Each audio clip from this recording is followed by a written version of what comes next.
Nagercoil mini vlog continuation vlog தான் இது. மாங்காய்லாம் பறிச்சுட்டு சாப்பிட்றதுக்கு லஞ்சுக்கு போன இடம் தான் பாஷா அப்படிங்கிற ஒரு ரெஸ்டாரண்ட். எனக்கு வந்து ஹெவியாக சாப்பிட்ணும் மைண்ட் இல்லை, அதனால ஹாஃப் தந்தூரி மட்டும் ஆர்டர் பண்ணேன். மற்ற எல்லாரும் ரைஸ் ரொட்டி அந்த மாதிரி சாப்பிட்டாங்க. ரெஸ்டாரண்ட்டில் இன்டீரியர் நல்லா இருந்துச்சு, எஸ்பெஷலி அந்த ஹேண்ட் வாஷ் பண்ணுற பிளேஸில் மிரர்லாம் வச்சு சூப்பராக இருந்துச்சு. ஸோ அங்கே ஃபோட்டோ வீடியோஸ்லாம் எடுத்துட்டு தென் செகண்ட் ஷூட்காக போயாச்சு. ஷூட் முடிஞ்சு வர வழியில் ஒரு குட்டியாக ஆறு மாதிரி ஓடிட்டு இருந்தது. சரி கால் மட்டும் நினைக்கலான்னு தான் உள்ளே போனோம். பட் அதை பார்த்தோன்னே குளிக்கலான்னு ஆசை வந்துட்டு அப்படியே அங்கேயே குளிச்சுட்டு வீடியோ ஃபோட்டோஸ்லாம் எடுத்துட்டு செம்மையா ஃபன் பண்ணிட்டு இருந்தோம். சூப்பரா இருந்துச்சு.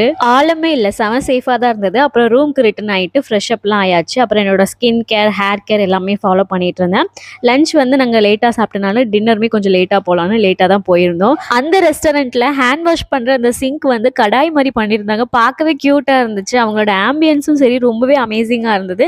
ரெஸ்டாரண்ட் பேர் தெரியல. மற்ற எல்லாரும் ஃபுட் டிஃப்ரெண்டாக வாங்கி சாப்பிட்டாங்க. நான் மட்டும் சப்பாத்தியும் சிக்கன் கிரேவி மட்டும் சாப்பிட்டேன். ஃபைனலாக ஃபோட்டோஸ் எல்லாம் எடுத்துட்டு நம்ம ரூம்க்கு ரிட்டர்ன் ஆயாச்சு.